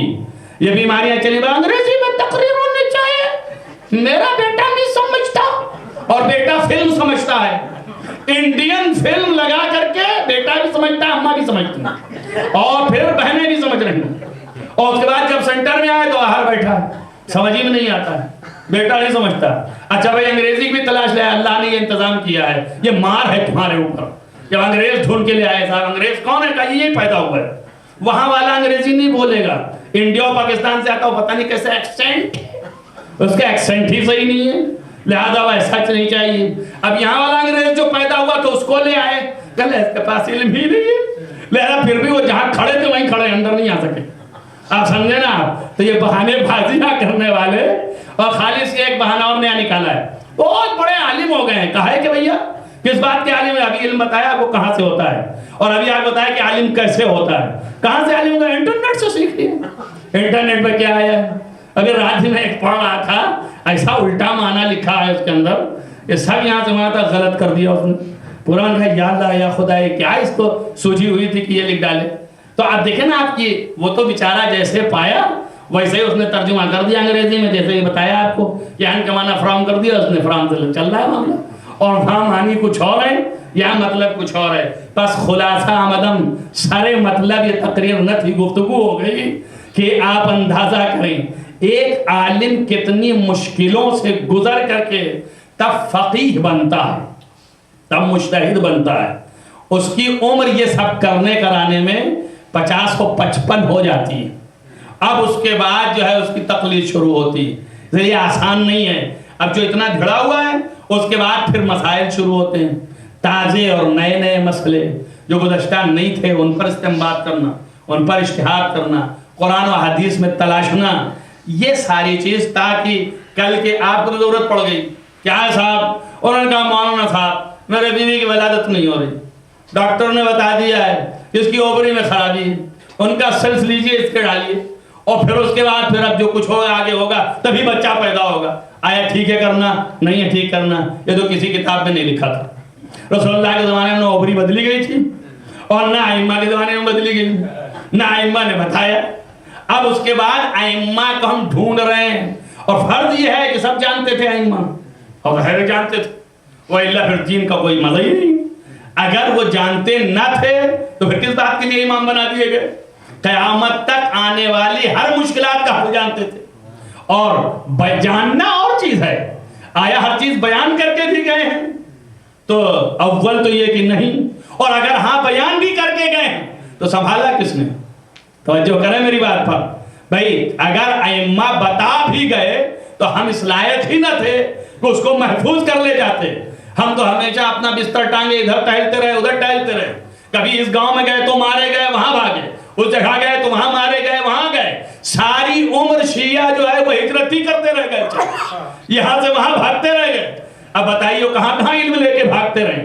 یہی محمد ابن ابی عمیر بزنطی کہ جس سے کم 1000 سے زائد احکام شرعیہ کی حدیث ہیں، جس کے مرنے کے 6 سال کے بعد ان کی جب دیوار گری تو اس سے کتابیں نکلی. کیوں؟ اس لیے کہ 8 برس ہارون رشید نے قید خانے میں ڈال دیا تھا اس بندے کو، محض اس لیے کہ یہ اماموں کا فالورز ہے. حدیثیں جو بیان کرتا ہے وہ 6 امام سے بیان کرتا ہے، 7ویں امام سے بیان کرتا ہے، امام صادق سے کہتا ہے، امام موسیٰ کاظم سے کہتا ہے. لہذا یہ آدمی کو قید خانے میں ڈال دیا. بہن نے ان کے اس کے لیے کہ یہ جو نظامی اور یہ فوجداری والے فوج جو داخل ہو رہی ہے یہ کتابیں ناپاجار کتابیں ختم نہ کر دے، دیوار کھود کے کتابوں کو گاڑ دیا اور اس کے بعد اس میں ایسے مٹی لگا دی تاکہ یہ محفوظ رہے. جب وہ قید خانے سے نکلیں تو لے لیں گے، علامت بھی لگا دی. وہ قید خانے میں ہی رہے، بہن مر گئی، اس بعد قید خانے میں وہ بھی شہید ہو گئے، دنیا سے چلے گئے. یہ ویسے ہی کتاب رہی. اب اس کتاب میں کتنا ائمہ کا بیان رہا ہوگا جو 6 سال کے بعد نکلی بھی تو دوسروں نے جلا دی، جو ہم تک نہ پہنچ سکی. تو ممکن ہے یہ مسئلہ اسی میں رہا ہو جو امام بتا کے گئے ہوں. ہوگا کہ نہیں ہو سکتا؟ ممکن ہے کہ نہیں ہے؟ تو بس ائمہ بیان بھی کر کے گئے تو ہم نے حفاظت نہ کی. تو اب ہمارے دامن ہے کوتاہ، تو ہمیں تلاشنا پڑتا ہے نئے مسئلے کے لیے. امام کی طرف رجوع کریں، احادیث میں ڈھونڈیں، تلاشیں. اور لوگ پوچھنے والے سمجھتے ہیں کہ منہ سے بھاپ نکلی اور فوراً دے دیں، ورنہ کہیں گے آپ عالم کیسے ہیں؟ ان کو یہ پتہ ہی نہیں ہے کہ بھائی یہ جو عالم تھے گزشتہ چیزوں کے تھے، یہ نئی جو آپ لے کے آئے ہیں اس کا علم جو ہے اب گزشتہ سے ملائیں گے اور تلاش کے اور کھنگال کے اور ڈھونڈ کے لائیں گے. اسی لیے سوال ہوتا ہے مجتہدین سے، مراجع سے، تو جواب مہینے بھر کے بعد آتا ہے. خالص یہ نہیں کہ ٹرانسفر ہونے میں ٹائم لگ رہا ہے، بلکہ یہ بھی ہے کہ وہ تلاش ہوتی اس کی کہ اس کا کہنے کا مقصد یہ ہے تو اس کا شرعاً حل قرآن و حدیث میں کیا ہے. بس خلاصہ یہ ہے کہ ایک فقیہ جو جامع الشرائط، اس کے لیے امام نے فرمایا کہ اب ہم آج سے پردہ غیبت میں کبرا کے جا رہے ہیں. اب ہر مسئلے کا جواب تمہیں نہیں مل پائے گا ہم سے. ابھی تک نواب عربات تھے، لوگوں نے خط لکھا انہوں نے امام تک پہنچا دیا، امام نے جواب لکھ دیا انہوں نے دے دیا، مسئلہ حل تھا بالکل، کوئی مشکل ہی نہیں تھی. لیکن آج کے بعد سے غیبت کبرا ہے. اب غیبت کبرا میں اس صفت کا اگر کوئی عالم ہے اور عالم بھی نہیں ہے، دیکھیے سارے عالم جو ہیں ان کی قدریں اپنی جگہ پر ہے. ہم نے ایک دن تقریر میں آپ سے کہا تھا کہ علم ہے، چاہے جو بھی علم ہو، علم نور، علم جو ہے نور ہے، کوئی بھی علم ہو. لیکن علم دین جو ہے وہ سورج ہے، وہ ایسا نور نہیں ہے کہ وہ موم بتی کا نور ہو، لہذا وہ سورج ہے. یعنی سب سے زیادہ اہم عالماً بزمانے سے مراد علم دین میں جو سب سے بڑا عالم ہو اپنے زمانے کا، اتنا زیادہ گہرائی سے جانتا ہو کہ 18 علوم پڑھنے پڑتے ہیں اور ان میں دسترسی حاصل کرنا پڑتا ہے، اور ان میں دسترسی یعنی نظر دینے کی صلاحیت ہو ہر مسئلے کے اوپر، اتنی قوت ہو، تب جا کر کے اس منزلوں تک پہنچتا ہے. یہ واقعی مراجع علم کی چوٹی پر فائز ہوتے ہیں. علم دین کے آسان نہیں ہے کہ آسانی سے مل جاتا ہے، رات میں سوئے سویرے مجتہد ہو گئے، ایسا نہیں ہے. اور ایسا ہو جا رہا ہے بہت سے لوگوں کے لیے. تو اب اس کا مطلب یہ نہیں ہے کہ نظام فطرت کے خلاف چل رہے ہیں. لکھنا قلم سے اور چیز ہے. رات میں کچھ بھی تھے مقلد استاد ہمارے اکثر مسکرا کے کہتے ہیں یہ بحث علمی، جب علمی بحث کرتے ہیں تو کہتے ہیں یہ بحث علمی ہے. یہ وہ والا نہیں ہے کہ رات میں مقلد سوئے تھے اور سویرے مقلد ہو گئے. رات میں سوئے تھے مقلد اور سویرے مجتہد اور مرجع قرار پا گئے، ایسا نہیں ہے. عمریں گزرتی ہیں، وقت درکار ہے، پھر اس کے بعد ان کی بات آپ کے لیے قابل عمل ہے، یعنی آپ اس پر عمل کریں۔ اچھا اب ایک بہت ہی مختصر گفتگو جو ہے وہ یہ ہے کہ ہم عمل نہیں کرتے ہیں تو کیا ہوگا، یہ ایک اہم بحث ہے۔ ہم مانتے ہی نہیں کسی کو، پھر دین ہی نہ مانیے۔ نہیں، ہم دین بھی مانتے ہیں، اللہ مانتے ہیں، رسول مانتے ہیں، قیامت مانتے ہیں، کتاب مانتے ہیں، قرآن مانتے ہیں، نماز روزہ بھی کریں گے، مگر ہم ان کو عالم نہیں مانتے۔ پھر کہاں سے کریں گے؟ تو آپ مجتہد ہوئے۔ دو ہی صورت ہے، یا تو آپ مجتہد ہو جائیں، خود عالم ہو جائیں، نہ جانیں، اور اگر آپ عالم نہیں ہیں تو پھر اس کے پیترے جانیں، اس کا نام ہے احتیاط، کہ کہاں سے کیسے کیا کرنا ہے۔ اور اگر وہ بھی نہیں جانتے ہیں تو پھر آپ کے لیے کوئی چارہ نہیں ہے کہ کسی سے پوچھ کے عمل کریں، بس جس سے پوچھ کے عمل کیا اس کا نام تقلید ہے۔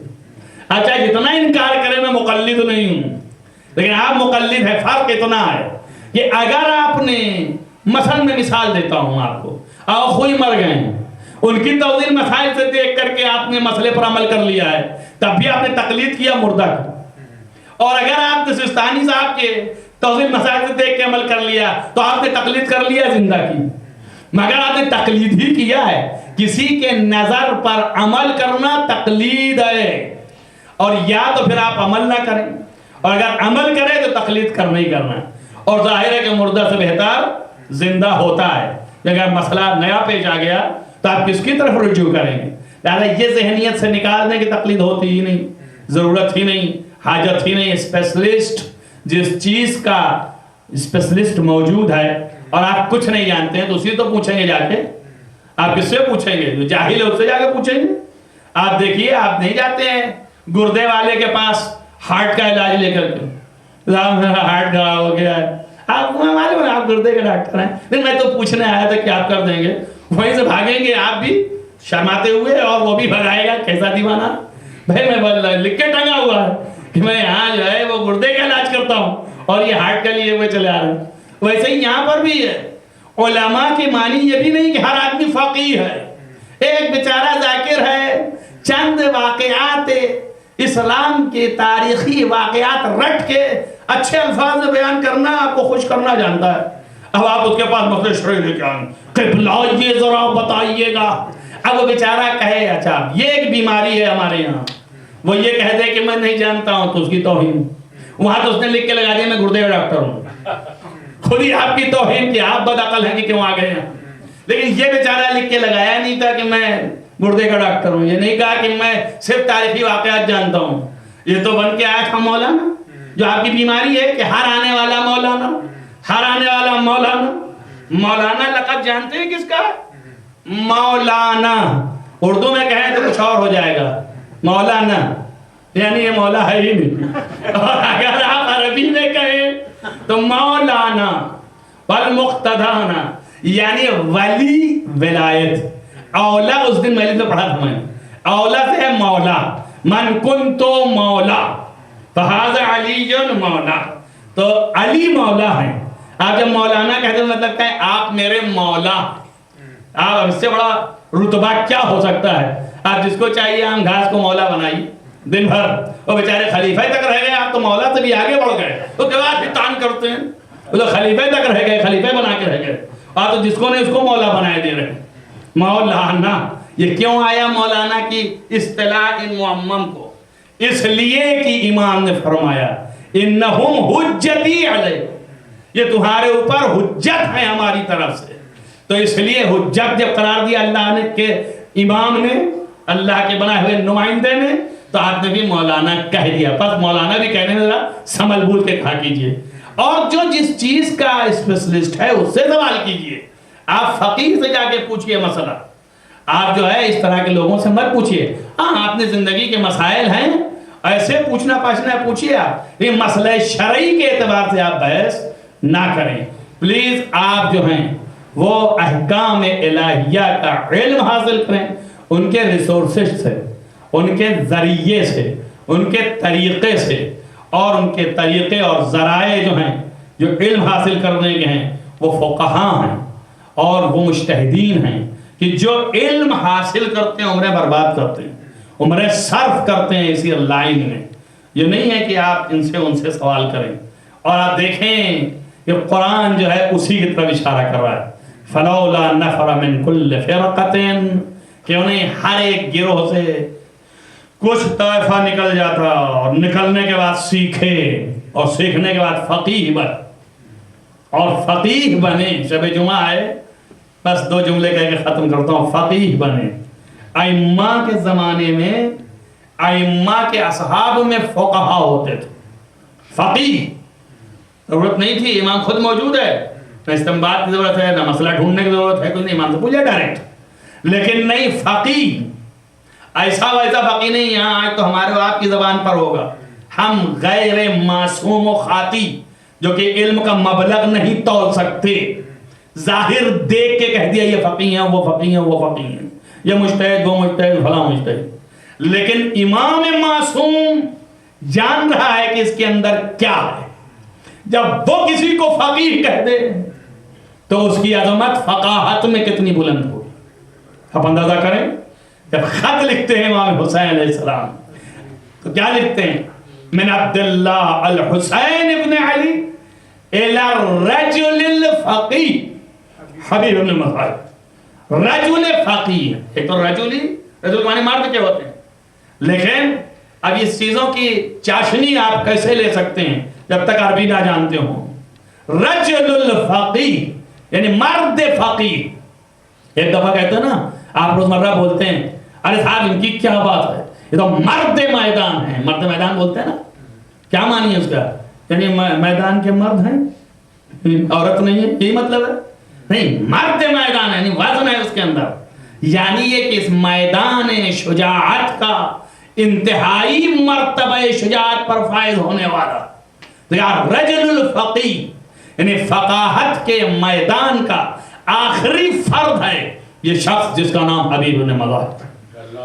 امام حسین علیہ السلام لکھ رہے ہیں جو امام معصوم ہے، جو ہر چیز جانتا ہے کہ اس کا مبلغ علمی کیا ہے، اس کی فقاہت کیا ہے.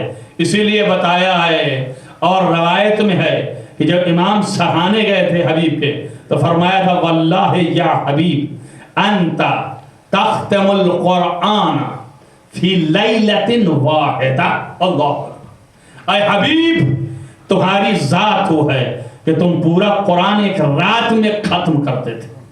توجہ کریں آپ، کیسے ختم کرتے تھے وہ حبیب جانے، میں اس کی تشریح نہیں کرتا ہوں، لیکن اتنا ضرور کہوں گا جو لوگوں کے یہ نہیں سمجھ میں آتا تھا کہ علی کیسے ایک قدم گھوڑے سے ادھر اٹھا کے ادھر لے جانے میں رکعت سے ایک رکعت سے دوسری رکعت میں پورا قرآن کیسے ختم کر دیتے تھے.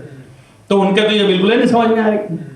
علی کیسے ختم کر دیتے تھے کہ حبیب کیسے رات بھرے میں پورا قرآن ختم کر دیتے عادی طریقے سے.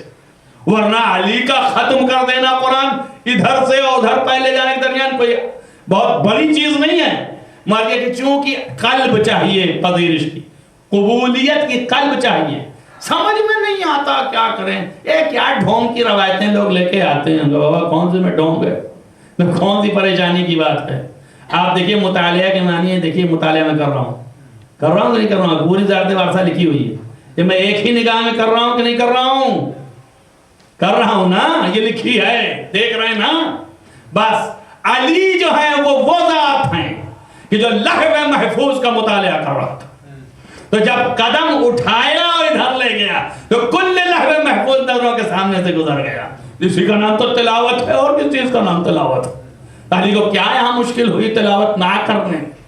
بس عظمت معصومین تو کہیں بلند و بالا، اور اصحاب ایسے ہیں فقیہ، رجل الفقیہ. بس ختم کیا میں نے آپ کے سامنے، وقت زیادہ لے لیا اور چونکہ کل کام کا وقت ہے، لیکن بہرحال مجھے کہنا ان ساری چیزوں کو، میں نے آپ سے کہا تھا کہ یہ 40 منٹ کی باتیں نہیں ہیں، یہ بہت زیادہ گفتگو کرنے کی ہے. لہذا ابھی بہت سے مطالعے، بہت سے گوشے اس میں رہ گئے جو آئندہ بھی باتیں ہوں گی. بس ایک فقیہ کو سمجھنا اور اس کی بات پر عمل کرنا، یہ کیفیت جو ہے تقلید ہے. اور خداوند عالم ہم سب کے دلوں میں ایسی کیفیت پیدا کرے کہ ہم سب فقیہ کو پہچان سکیں اور آشنائی فقہ پیدا کریں.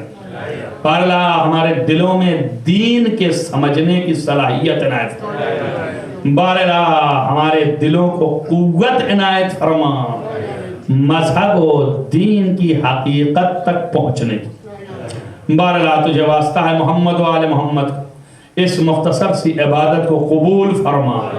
اب تمام دنیا میں جہاں جہاں محبان عالم محبان آل محمد ان کو حفظ امان میں رکھ، اب جہاں جہاں محبان آل محمد مریض ہیں ان کو شفاء عنایت فرما، شفاء عاجل و کامل۔